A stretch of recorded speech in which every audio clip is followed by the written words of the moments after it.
Bonjour à tous et bienvenue dans cette vidéo. Aujourd'hui, nous allons réagir aux images incroyables des Sukhoi 34 qui bombardent leur propre territoire. Donc des Sukhoi 34 russes que l'on voit faire un passage basse altitude, leader puis 2, tirer différentes bombes qui viennent exploser, détonner du côté d'un poste frontière côté russe.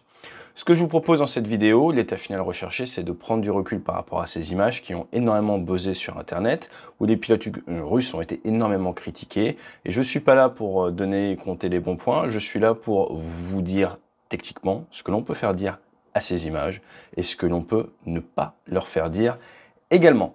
Le plan sera donc simple. Rapidement, nous allons étudier la zone, c'est très important, et les images dont nous disposons. Ensuite, qu'est-ce que c'est que le Sukhoi 34 ? Quelles sont ces bombes freinées? Et nous allons regarder un cas de tir classique, de manière à pouvoir comparer. Et ensuite, c'est chapitré, nous allons pouvoir nous focaliser sur les différentes raisons de cette passe de tir. Qu'est-ce qu'il visait? Qu'est-ce qu'on peut dire? Et je vous donnerai également mes 2 cents, ma petite analyse. Juste avant d'attaquer le jingle, je voudrais juste remercier toutes les personnes que j'ai croisées à La Ferté samedi dernier. C'était juste excellent et très très sympa de pouvoir mettre en fait des visages et de pouvoir échanger avec vous. Parce que sinon, moi en fait, je passe ma journée à faire des vidéos, à préparer des vidéos et à avoir des statistiques. Et les statistiques, c'est pas très parlant. Moi, je préfère l'humain. Et pour vous donner une idée, là, dans les 28 derniers jours, vous êtes 1,2 million de visiteurs uniques à être venus voir au moins une de nos vidéos. Je dis bien nos parce que maintenant c'est débrief, on est toute une petite équipe, on a Forley, on a Laurence, on a Hugo, on a Valentin également qui nous a rejoint, et puis il y a Pat qui vient nous aider également sur des séminaires. Donc le point sur lequel je voudrais insister, pour vous donner les 3 statistiques, et pour que vous vous connaissiez mieux les uns les autres, sachez que 91% des personnes qui regardent ces vidéos ont plus de 24 ans, et nous sommes majoritairement des hommes. Dans tous les cas, n'hésitez pas à vous abonner, parce que vous n'êtes pas très nombreux en fait à être abonnés. Plus de 65% des gens qui regardent la chaîne ne sont pas abonnés. Et on attaque avec le jingle.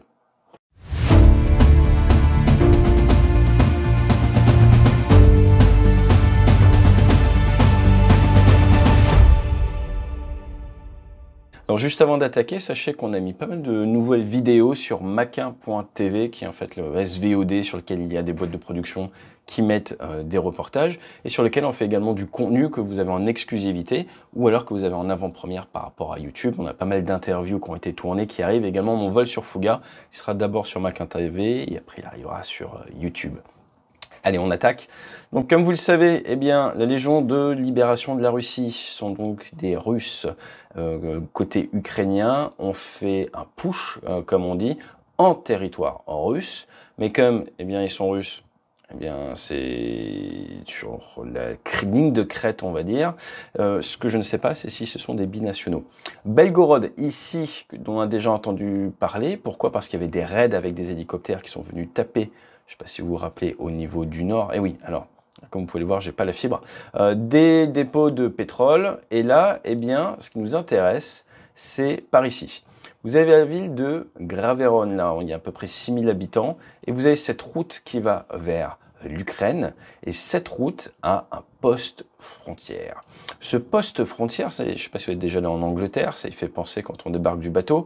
Si vous arrivez d'Ukraine, vous avez le petit poste frontière ukrainien, d'ailleurs il y a un café, et ensuite vous allez prendre à droite et vous allez venir faire une inspection de votre véhicule, et ça va prendre un certain temps. Pareil dans l'autre sens, vous voyez, vous quittez l'axe principal qui est fermé, et vous allez pouvoir passer par ces endroits où vous êtes checké. Ensuite, on a des bâtiments. Et ce qui m'intéresse, ce sont ces bâtiments. Nous avons différentes images du tir. Les tirs des Sukhoi 34 ont lieu avec des impacts dans cette zone ici, dans le champ là, et en périphérie ici. Les images du drone sont sous cet axe-là. Donc vous allez bien voir ces bâtiments-là. Nous avons également d'autres images où là, la bonne référence, c'est l'antenne. Vous voyez l'ombre ici, là il y a une antenne, donc ça nous permet de bien nous repérer. Et également le double bâtiment et derrière les fameuses zones où il y a les inspections. Donc voilà, à partir de là, on va regarder un petit peu les différentes images à notre disposition. Nous avons l'attaque. Donc vous voyez l'antenne dont nous avons vu l'ombre. Ici, c'est la route qui nous mène vers l'Ukraine, avec la frontière ukrainienne juste derrière. Les impacts, donc ici on a le champ et les grands bâtiments. Ici, donc les inspections. Ça nous permet de nous orienter un petit peu. Et ces images montreraient l'arrivée de cette légion de libération russe. Alors de quoi disposons-nous? Là en fait nous sommes côté ukrainien et nous regardons vers l'Est. Nous regardons vers l'Est, on voit d'ailleurs qu'ils n'ont pas peur, hein. Il y a un gros rassemblement de personnel ici. Donc encore une fois, je ne suis pas sûr à 100% que c'est les bonnes images. Mais on part du principe que oui, et ça a l'air assez cohérent. Il faut toujours se méfier. Il y a énormément de propagande des deux côtés, mais là on est sur quelque chose d'assez cohérent. Donc vous voyez des véhicules qui roulent, vous voyez surtout un véhicule là, qui arrive du côté de l'Ukraine, et donc du personnel à pied, du véhicule blindé, et ici vous voyez les deux bâtiments et l'antenne. Donc voilà, on est clairement en train de regarder vers la Russie, et cette prise de vue est probablement du côté ukrainien de la force. On voit bien les différents bâtiments, et vous voyez également qu'il y a eu des dégâts, hein. Il semblerait qu'il y ait eu des dégâts au niveau de ce bâtiment ici. Par contre, ces tranchées ici ne proviennent pas des impacts de tir de Su-34 que l'on a vu. On ne sait pas si c'est avant ou après l'attaque. Pourquoi? Parce que la zone d'impact des bombes est plus à droite là, plus au sud, pour parler langage militaire, juste ici à la limite là. Ça n'a pas l'air. Très bien. Donc voilà les images d'où nous disposons. Voilà, je vous remontre. Donc nous regardions depuis l'Ukraine par là, avec les véhicules, toutes les choses qui se passent par là, et le bombardement, c'est ici. Point intéressant. Traversé par le champ de certains véhicules qui rentrent par ici. Il semblerait qu'il n'ait pas pris la route. Maintenant, parce que la route est bloquée, minée, on ne sait pas. On voit clairement que l'arrivée s'est faite par cette zone-là. Cette zone-là qui permet d'accéder à cette route, qui a un grand axe qui permet après de pénétrer. Il n'y a pas beaucoup de routes, hein. Au sud, on est sur du champ avec des zones de franchissement un peu compliquées. Et pareil, au nord, peut-être un peu plus de routes, mais il y a des maisons. Enfin bref, vous voyez, c'est une topographie assez particulière. Je vais vous parler rapidement du Sukhoi 34. Sukhoi 34, fullback. Fullback, en québécois, hein, c'est une position de football américain. C'est le centre arrière. Le centre arrière, il est un petit peu corpulent. Et lui, son objectif, c'est qu'il court devant le halfback. Et il doit bloquer les adversaires. C'est un joueur polyvalent qui est quand même plutôt dédié à la protection, mais plutôt en deuxième ligne. C'est un avion qui a été commencé dans les années 90, mis en service opérationnel en 2013. Il y en a une centaine qui ont été fabriqués. On est sur du 36 millions de dollars pièce. 2 fois 12 tonnes de poussée. Je vous rappelle que le Rafale, c'est 7 tonnes 5, mais c'est un avion énorme. 20 tonnes à vide. Le Rafale, c'est 2 fois plus léger. Et on est sur du 45 tonnes en masse max. On sait qu'il y en a au moins une vingtaine qui ont été perdues depuis le début de la guerre. Et à voir des attaques comme ça à basse altitude, forcément, vous allez avoir de l'attrition type Vietnam, où je vous rappelle, il y a eu énormément d'avions américains abattus, ou encore Seconde Guerre mondiale, où pareil, ça tombait énormément. Les munitions que l'on voit employer, ça ressemble à de la FAB 500 SH. Ce qui est facile avec les Russes, c'est que c'est en kilos. Donc FAB 500, 500 kilos. FAB, ça veut dire quoi? Fugasnaya Aviabomba. En gros, ce sont des bombes explosives aéroportées. Et les 500H ou les 500HN. Donc les 500H, normalement, c'est tiré aux alentours des 150 mètres sol. 500HN, elles peuvent même être tirées beaucoup plus bas. Elles ont un petit parachute qui va les freiner. Elles sont renforcées à l'avant, lors de 10 mm, là où à l'arrière, il n'y a que 4 mm. Donc là, on voit clairement le Sukhoi qui a fait son tir, qui dégage, qui envoie des leurres infrarouges pour son autoprotection de manière préventive. L'objectif de ce leurrage est de séduire une éventuelle tête chercheuse infrarouge et gêner l'acquisition d'un éventuel tireur. Donc si un missile en vol, ça devrait séduire et attirer le missile. S'il y a un tireur, il ne va pas gâcher son missile s'il y a le leurrage préventif. On voit les 4 bombes qui sont derrière, qui déploient leur petit parachute. Et vous avez donc ici 1, 2, 3 et la 4e un tout petit peu plus haute. Voilà, 1, 2, 3, 4 qui sont séquencés. Dans l'avion, vous pouvez mettre la distance que vous voulez entre les bombes. J'ai déjà fait des largages, moi c'était en Écosse. On faisait du tir de bombes d'entraînement et comme ça, on pouvait taper sur une île et on réglait l'espacement entre les bombes. Comme ça, vous faites une seule passe de tir. Et donc, vous allez voir les impacts. La deuxième impact en premier, ensuite on a la première là qui explose, c'est du relief, la troisième, et paf, on voit arriver la 4e bombe. Donc je vous propose d'analyser, de débriefer ce que l'on voit aux images. Donc la zone, on en a parlé, nous sommes en train de regarder vers le nord-ouest.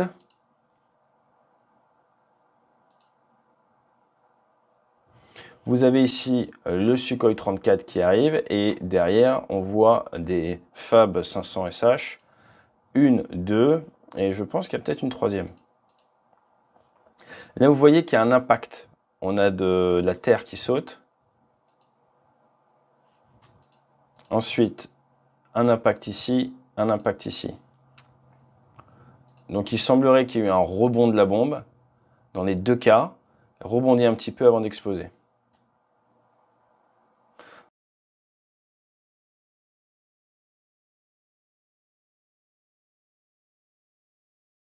Deux explosions observées. Ensuite, pas de leurre observé de la part du leader. Arrive le numéro 2 avec ses leurres. Deux bombes clairement visibles. Boum, boum.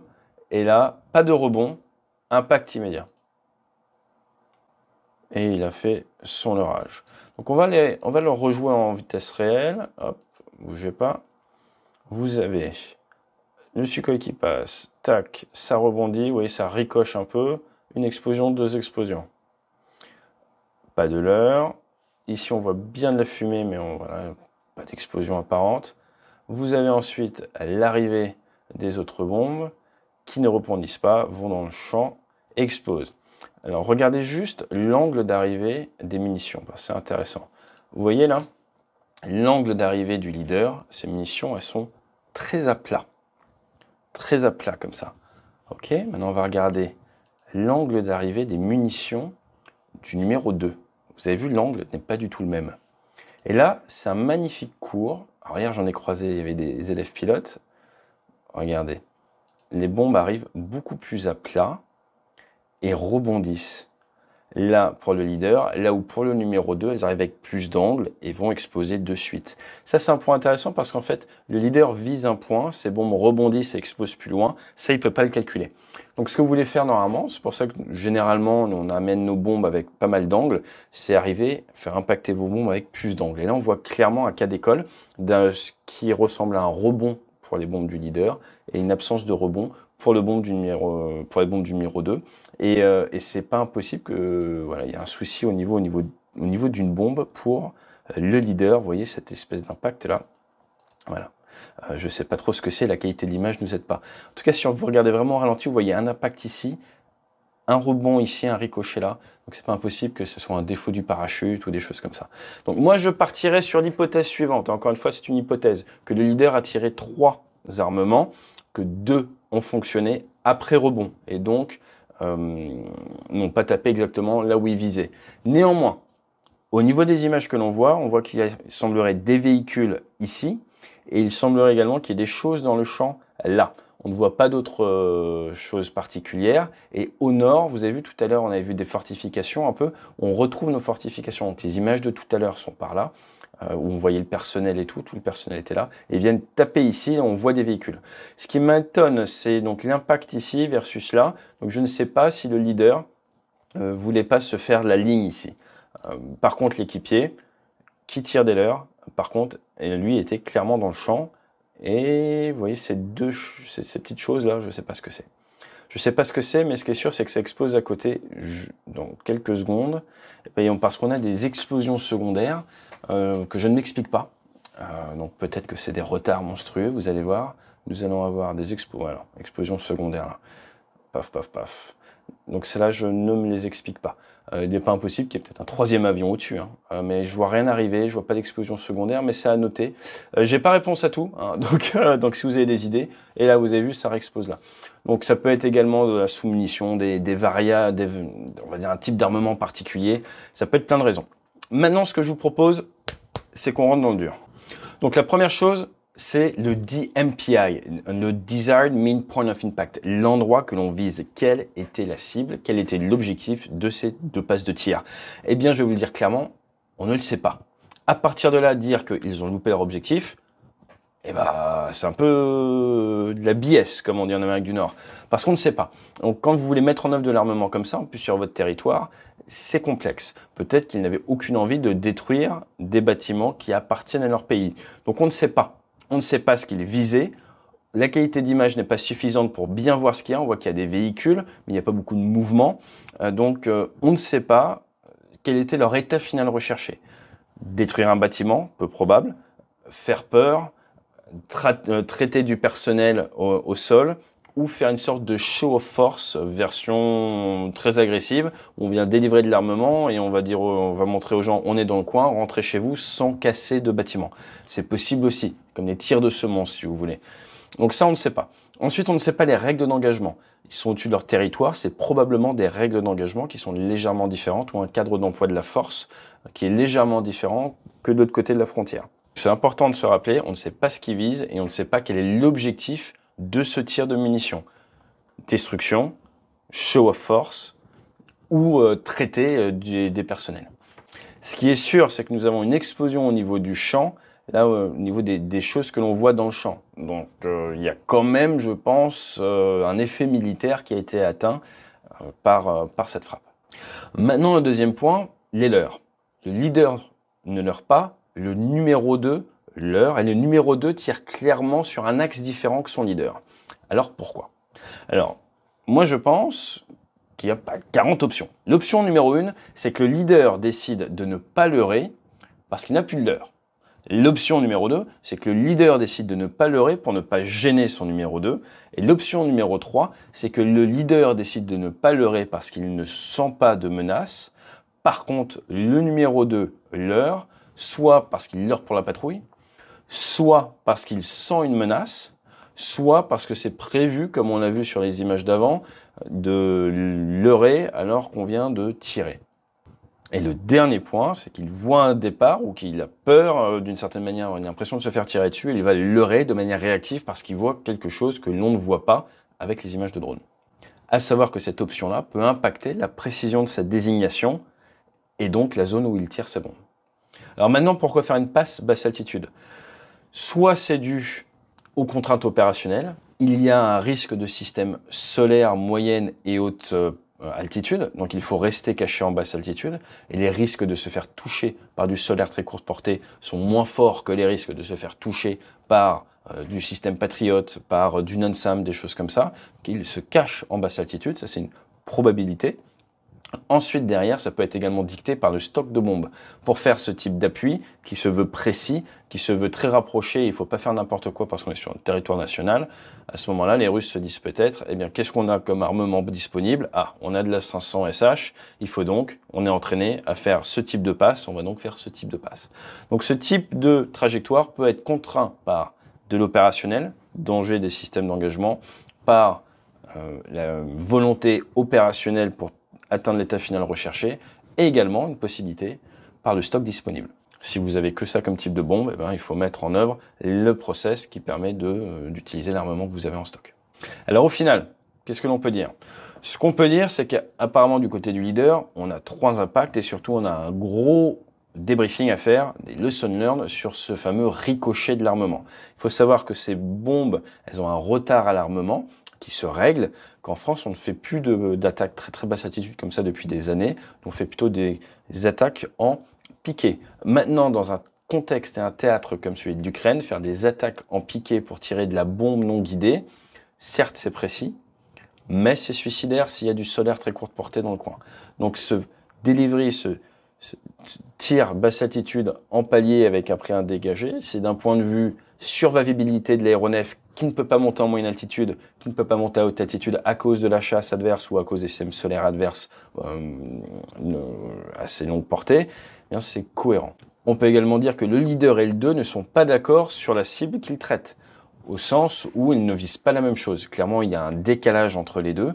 Est-ce que le 2 a pu être gêné par un départ missile, et c'est pour ça qu'il leurre, et c'est pour ça qu'il tire de manière décalée par rapport à son leader? C'est possible. Maintenant, avec ces images, nous ne saurons jamais, juste avec ces images, il faudra attendre les historiens pour savoir peut-être eh bien, pourquoi il y a ce décalage, si c'est une erreur du pilote ou si c'est une volonté de la part de l'équipage, de la part de la patrouille, de viser 2 choses différentes, ce qui se comprend également tout à fait. Avec ces images, on voit également qu'ils font de l'appui-feu. C'est quelque chose qu'on n'avait pas trop vu jusqu'à présent. Et surtout qu'avec ces drones, on a du BDA, du Battle Damage Assessment. On peut voir en temps réel ce qui se passe. Et à partir de là, ça permet bien, de réinjecter en fréquence des informations aux patrouilles pour éventuellement faire une réattaque, revenir dessus. Ça permet en temps réel de voir l'effet de la frappe et de corriger le tir pour les patrouilles ou appeler d'autres patrouilles derrière.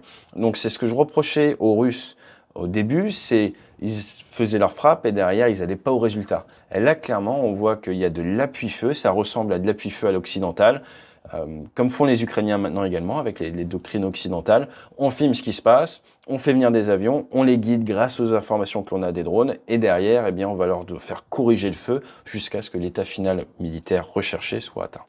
Donc, ce qui nous manque sur ces images, pour pouvoir juger de si c'est une mission accomplie ou un échec complet avec des pilotes qui ne savent pas viser, eh bien c'est tout simplement de savoir quel était leur but, quel était leur objectif, et également n'oubliez jamais, c'est comme avec les médias, là vous avez une vue de drone qui est en fait une vue de paille. On voit qu'un tout petit morceau de la zone. On n'a pas la conscience globale. Peut-être qu'il y a un départ missile au moment de la passe de tir du numéro 2, chose qu'on ne voit pas et qui va forcément affecter pas mal de choses. Donc encore une fois, j'insiste, là c'est du micro, on voit un tout petit morceau du champ de bataille. Et c'est d'ailleurs un des problèmes que l'on a avec les drones, qu'on avait en Irak aussi avec les drones, où les drones se focalisent sur du micro, sur une zone, et nous, en altitude, on avait capacité à voir le champ de bataille de manière macro, et les deux, quand on travaille de manière efficace ensemble, l'homme et le drone, ça permet d'atteindre de très très bons résultats. Et là, on voit un début de coordination qui ressemble à ce qu'on appelle, j'en ai déjà parlé sur la chaîne, le TST, Time Sensitive Targeting, qui permet également bien de réduire le temps entre la détection d'une menace et le moment où cette menace est traitée efficacement grâce à une boucle. Boucle qui peut, d'une certaine manière, faire penser à celle du pilote Boyd très connu, OODA, mais je vous laisse le googler, c'est un autre sujet ça. Dans tous les cas, j'espère que cette vidéo vous aura permis de prendre un petit peu de recul. Un peu laborieux de mon côté, désolé, hein. C'était fatigant hier le meeting. Je vous dis à très bientôt sur la chaîne et fly safe.